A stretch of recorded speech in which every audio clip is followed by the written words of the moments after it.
میرے بھائیوں، رمضان المبارک کے روزوں کو باقی تمام عبادات پر، چاہے وہ حج ہو، نماز ہو، زکوٰۃ ہو اور جتنے فرائض ہیں، ان پر اس اعتبار سے رمضان المبارک کے روزوں کو فوقیت حاصل ہے کہ پورے قرآن حکیم میں باقی جتنی بھی عبادات ہیں ان کی ڈیٹیل سکیٹرڈ فارم میں ہے، بکھری ہوئی حالت میں۔ یعنی اگر میں کہوں کہ حج کے ٹاپک پہ آیات کہاں ہیں، وہ سورۃ البقرہ میں بھی ہے، سورہ آل عمران میں بھی ہے، سورۃ الحج کے اندر بھی ہے۔ نماز کے ٹاپک میں تو کئی ایک صورتوں میں یہ ایشو ڈسکس ہوا ہے، اسی طریقے سے زکوٰۃ بھی سینکڑوں جگہ پہ ڈسکس ہوئی ہے۔ لیکن رمضان المبارک کو یہ فوقیت حاصل ہے کہ رمضان المبارک کا جو ٹاپک ہے پورے قرآن میں صرف ایک ہی جگہ پہ ڈسکس ہوا ہے، پورے قرآن میں، اور وہ سورۃ البقرہ کا رکوع نمبر ہے 23۔ 6 آیات میں آیت نمبر 183 سے لے کر 188 تک، سورۃ البقرہ آیت نمبر 183 سے 188 تک جو آپ نے قرآن حکیم میں کھول رکھی ہے، اس میں رمضان المبارک کے ٹاپک کو ڈسکس کیا گیا ہے۔ پورے قرآن کے اندر اس ایک مقام کے علاوہ نہ کہیں پہ کسی روزے کا ذکر ہے، نہ رمضان المبارک کے حوالے سے کوئی ڈیٹیلز آئی ہیں، سوائے اس ایک موقع کے۔ یہ 6 آیات انشاءاللہ ہم آج کور کریں گے، اور اس میں 6 آیات کے اندر 5 سب ٹاپکس ڈسکس ہوئے ہیں، چھوٹے چھوٹے، میں وہ ساتھ ساتھ کلیریفائی کرتا چلا جاؤں گا۔ اعوذ باللہ من الشیطان الرجیم، بسم اللہ الرحمن الرحیم۔ سورۃ البقرہ رکوع نمبر 23 آیت نمبر 183 سے لے کر 188 تک۔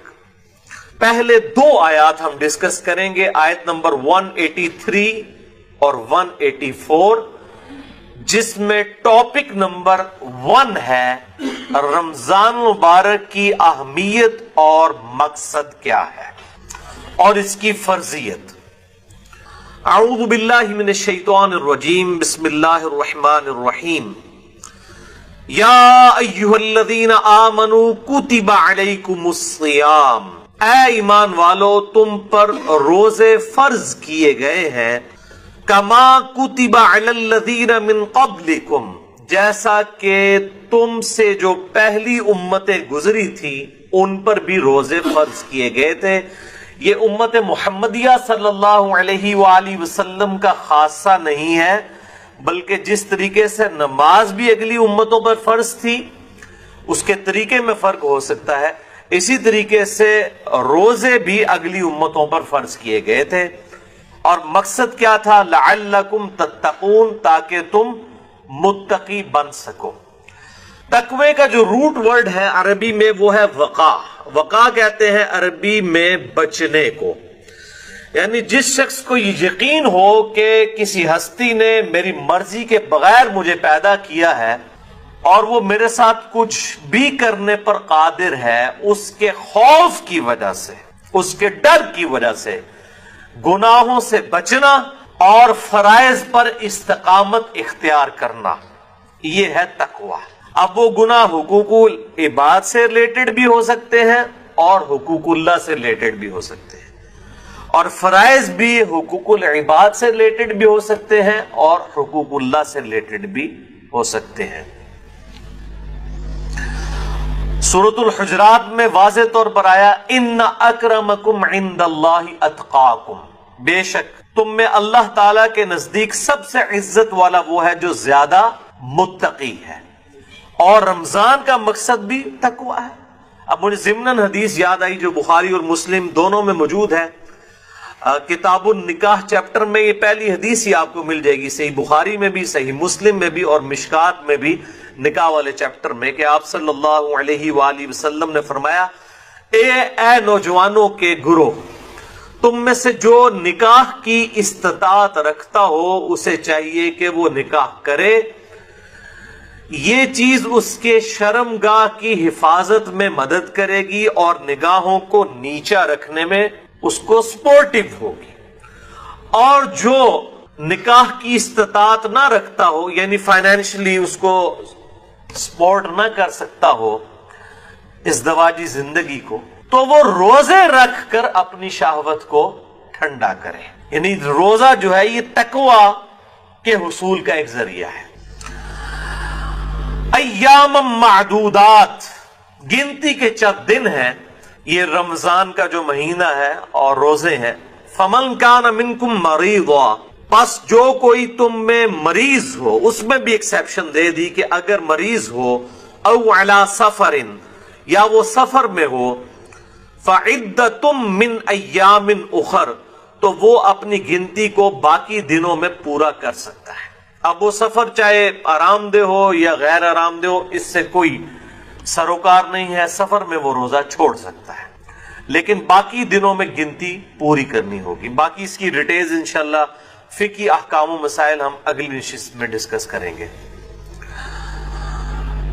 وَعَلَى الَّذِينَ يُطِيقُونَهُ فِدْيَةٌ طَعَامُ مِسْكِينٍ، اور وہ لوگ جو بڑی مشکل سے طاقت رکھتے ہیں روزہ رکھنے کی، یعنی بہت بوڑھے ہو چکے ہیں، بیمار ہیں، یا اسی طریقے سے کوئی حاملہ عورت ہے، کوئی دائمی مریض ہے شوگر وغیرہ کا، اس طرح کی جو صورتحال ہو. فدیۃ طعام مسکین، وہ فدیہ دے سکتا ہے مساکین کو. فمن تطوع خیرا فہو خیر لہ، اور جو کوئی اس سے بھی زیادہ اللہ کی راہ میں خرچ کرنا چاہے، یعنی ویسے تو ایک روزے کے بدلے ایک مسکین کو ایک وقت کا کھانا ہے، اگر کچھ زیادہ مساکین کو کھلانا چاہتا ہے، جتنا گڑ پاؤ گے اتنا ہی میٹھا ہوئے گا، تو اس کے لیے اتنا ہی بہتر ہے. وَأَن تَصُومُوا خَيْرٌ لَكُمْ، اور اگر تم روزہ رکھو تو اسی میں تمہارے لیے بہتری ہے. یہ نہ ہو کہ تھوڑی سی بیماری اور بہانہ کر کے کہو جی میں تو فدیہ ہی دے دینا، روزہ رکھنے کی کیڑی لوڑ ہے. ان کنتم تعلمون، اگر تم جانتے ہو تو روزہ رکھنے میں ہی بہتری ہے. یعنی انسان سب سے بڑا خود اپنے اوپر جو ہے وہ گواہ ہے اور مفتی ہے. وہ بہتر سمجھتا ہے کہ مجھے کس طریقے سے چیزوں کو لے کر چلنا ہے.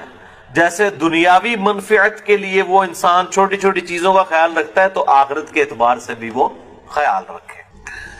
اچھا، یہ جو آیت ہے وَعَلَى الَّذِينَ يُطِيقُونَهُ فِدْيَةٌ طَعَامُ مِسْكِينٍ، اس حوالے سے صحیح بخاری میں ایک حدیث ہے انٹرنیشنل نمبر کے مطابق 4505، جس میں ابن عباس کا قول ہے کہ یہ آیت منسوخ نہیں ہے، کیونکہ بعض اصحاب کا موقف ہے. صحیح بخاری میں 4507 نمبر حدیث آتی ہے جس میں ابن عمر کا قول ہے کہ یہ آیت منسوخ ہے. یعنی ان کا موقف یہ ہے کہ یہ پہلے آپشن تھی کہ جو شخص مال دے سکتا ہے وہ مال دے لے، اور جو روزہ رکھ سکتا ہے وہ روزہ رکھ لے. یہ دونوں آپشن ہے، یعنی مریض والا چکر نہیں. جو مالدار ہے وہ صرف مال دے دے، چاہے وہ صحت مند بھی ہے تو روزہ رکھنے کی ضرورت نہیں ہے. یہ ابن عمر کا موقف ہے 4507. جبکہ ابن عباس کا موقف صحیح بخاری میں 4505 ہے. وہ یہ کہتے ہیں کہ یہ آیت منسوخ نہیں ہے، بلکہ اس سے مراد وہ بوڑھا اور بوڑھی ہیں یا بیمار شخص جس کو صحت یاب ہونے کی امید نہیں ہے اور بڑی مشکل سے وہ روزہ رکھنے پر قادر ہے، اس کے لیے روزہ نبھانا مشکل ہے. جیسا کہ بعض کا شوگر کی بیماری ایسی ہو سکتی ہے کہ انسان کے لیے مشکل ہو جائے آج کے دور کے اندر، یا بڑھاپا خود بہت بڑی بیماری ہے. کوئی 80-90 سال کا کوئی بزرگ ہے اور وہ روزہ نہیں رکھ سکتا، تو اس کے لیے یہ آپشن ہے کہ وہ اس کے بدلے فدیہ دے دے، ایک وقت کا مسکین کو کھانا کھلا دے. صحیح بخاری میں آتا ہے انس بن مالک جب بوڑھے ہو گئے تھے، ان کی عمر 100 سال کے قریب تھی، تو روزانہ وہ ایک مسکین کو کھانا کھلایا کرتے تھے گوشت کے ساتھ، دال نال نہیں، گوشت نہ، اللہ کی راہ میں گوشت کے ساتھ کھانا. اور یہ بھی آتا ہے کہ وہ بسا اوقات 30 مساکین کو اکٹھا بٹھا کر کھانا کھلا دیا کرتے تھے 30 کے 30 روزوں کا. تو یہ دونوں طرح آپشن موجود ہے. جس طرح بھی کر لیا جائے، میں انشاءاللہ اگلی دفعہ اس پہ ڈیٹیل بات کروں گا۔ اگلی آیت سورۃ البقرہ آیت نمبر 185 رمضان مبارک کی فضیلت اور روزوں کی فرضیت اور شرعی احکام سے ریلیٹڈ ہے، یہ سب ٹاپک ہے اس کا۔ شہر رمضان الذی انزل فیہ القرآن، رمضان کا مہینہ وہ ہے جس میں نازل ہوا قرآن، یعنی یہ رمضان کی فضیلت ہے کہ قرآن اس میں نازل ہوا ہے۔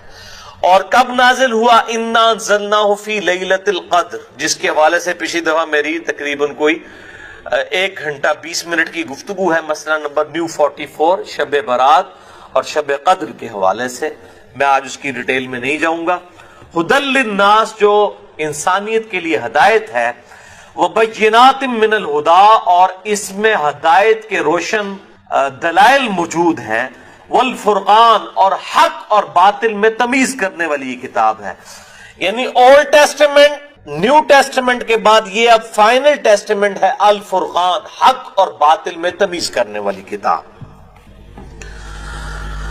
یہ قرآن حکیم کے اعتبار سے رمضان کو فضیلت حاصل ہے کہ رمضان المبارک میں اللہ تعالیٰ کی طرف سے آخری پیغام قیامت تک کے لیے انسانیت کے پاس جو آیا وہ اس مہینے میں نازل ہوا۔ اب یہ بڑا ڈیٹیل طرف ٹاپک ہے، اس پہ میرے 2 لیکچرز ہیں۔ مسئلہ نمبر 1 امام الانبیاء کی دعوت قرآن 2 گھنٹے کا، اور حال ہی میں ریکارڈ ہوا ہے مسئلہ نمبر 167 رسول اللہ صلی اللہ علیہ وآلہ وسلم کی اپنی امت کے خلاف گواہی، جو سورۃ الفرقان کی آیت نمبر 30 ہے۔ وقال الرسول یا رب ان قوم اتخذوا هذا القرآن مہجورا، اور رسول اللہ صلی اللہ علیہ وسلم شکایت کریں گے قیامت کے دن کہ اے اللہ میری قوم نے قرآن کو پیٹ کے پیچھے ڈال دیا تھا، یعنی قرآن کے نظریات کو چھوڑ دیا تھا۔ یہ بڑی سخت آیت ہے، اس کے کانٹیکسٹ میں میں نے تقریباً 2 گھنٹے کی گفتگو کی تھی، مسئلہ نمبر 167، جسے شوق ہو تو وہ دیکھے۔ فمن شاہد منکم الشہر فلیصم، تو جو کوئی بھی تم میں رمضان کا مہینہ پائے تو اسے چاہیے کہ وہ رمضان کے روزے رکھے۔ ومن کان مریضا، اور جو کوئی مریض ہو، او علی سفر، یا سفر پر ہو، فعدۃ من ایام اخر، تو وہ یہ گنتی بعد کے دنوں میں بھی پوری کر سکتا ہے۔ اللہ تعالیٰ کی طرف سے آسانی ہے مسافر کے لیے اور مریض کے لیے۔ یرید اللہ بکم اليسر، اللہ تعالیٰ تو تمہارے لیے آسانی چاہتا ہے۔ ولا یرید بکم العسر، اور اللہ تعالیٰ تمہارے لیے مشکل نہیں چاہتا۔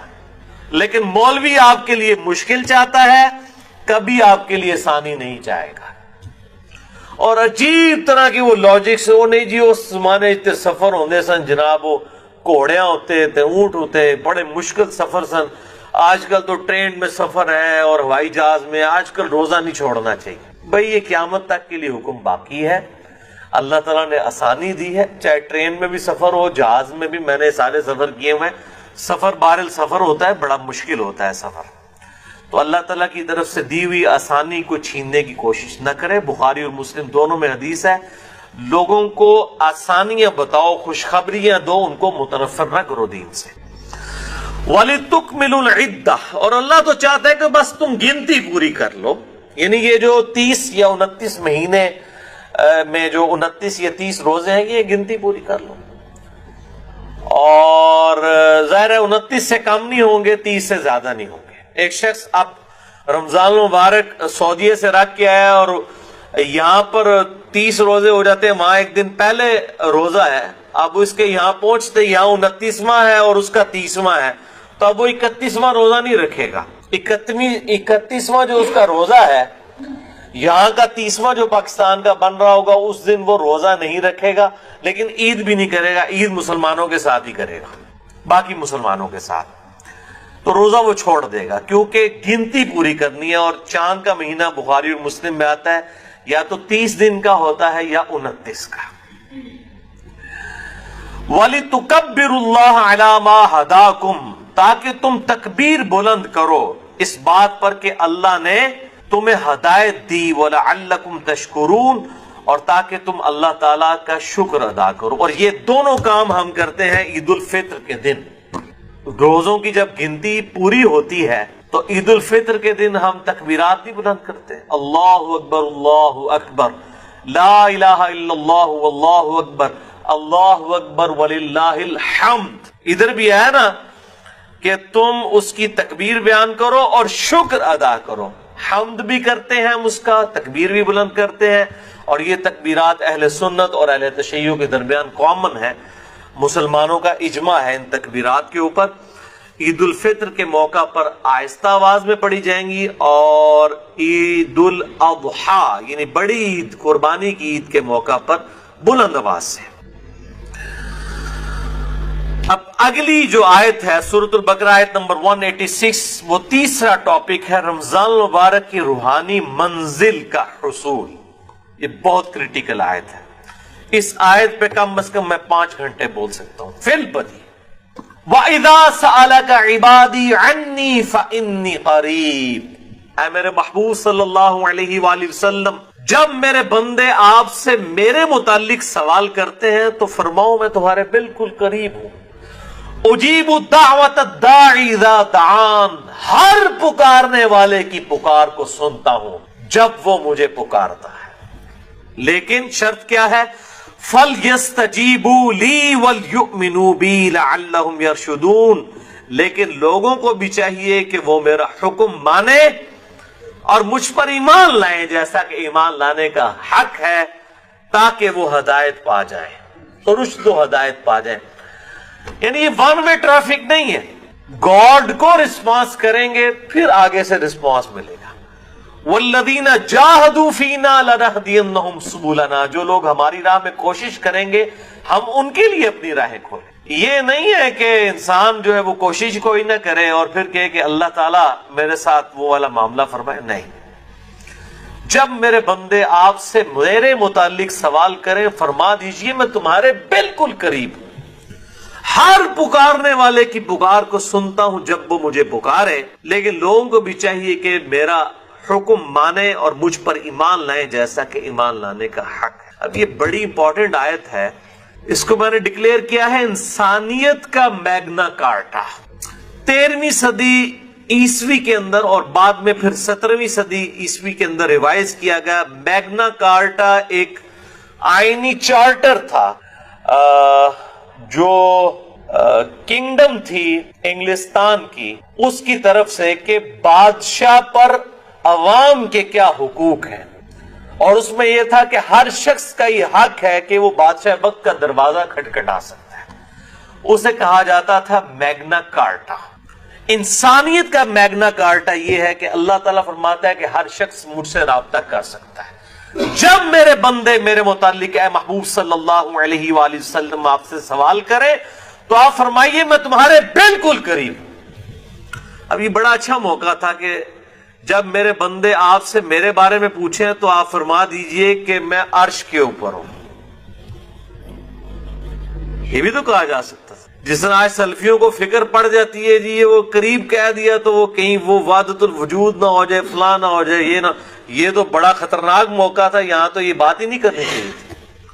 تو اس لیے میں نے اس اعتبار سے بڑے ہی ایکسٹریم رویے ہیں جہمیہ کی طرف سے بھی اور آج کے بعض سلفی علماء کی طرف سے بھی، یہ بہت ایکسٹریم رویے ہیں۔ اللہ تعالیٰ اپنے عرش پر مستوی ہے جیسا کہ اس کی شان کے لائق ہے، اور وہ عرش پہ ہوتے ہوئے ہمارے ساتھ ہے جیسا کہ اس کی شان کے لائق ہے۔ اس کی تعویل کرنا جو ہے 11,000 وولٹ کو ہاتھ ڈالنے والی بات ہے، ورنہ صحیح مسلم میں حدیث ہے کہ ہر شخص کا دل رحمان کی 2 انگلیوں میں ہے۔ یہ کہتے ہیں جی وہ اگر آپ کہیں گے اللہ ہمارے ساتھ ہے، جب آپ ٹائلٹ جاتے ہیں اس وقت بھی اللہ ہوتا ہے، تو ان سے آگے پھکی والا سوال کریں کہ جب آپ ٹائلٹ میں جاتے ہیں اس وقت رحمان کی 2 انگلیوں میں اللہ آپ کا دل ہوتا ہے؟ اب تو آپ الفاظ کو نہ پھر تعویل نہ کریں، یہ بڑا خطرناک معاملہ ہے۔ یہاں پہ بھی دیکھیں جب میرے بندے میرے بارے میں پوچھیں تو فرماؤ بالکل قریب ہوں تمہارے۔ کیسے قریب ہوں؟ جیسا کہ اس کی شان کے لائق ہے۔ اس حوالے سے ایک میرا کلپ ہے جس میں میں نے حنفیوں اور سلفیوں دونوں کے ایکسٹریم رویوں کا رد کیا ہے، کیونکہ حنفی بعض کا بالکل جہمیوں والا عقیدہ پروپیگیٹ کرتے ہیں اور بعض سلفی، ساروں کی نہیں میں بات کر رہا، بعض سلفی جو ہے بالکل مجسمہ والا عقیدہ پروپیگیٹ کرتے ہیں. میرا ایک کلپ ہے یوٹیوب پہ، آپ لکھیں رومن میں اللہ کہاں ہے، یا انگلش میں لکھ دیں ویئر از اللہ، سب سے ٹاپ پہ میرا وہ کلپ انشاءاللہ کھل جائے گا، جس میں میں نے میرا خیال 12-13 منٹ میں یہ معاملہ کلیئر کیا ہے.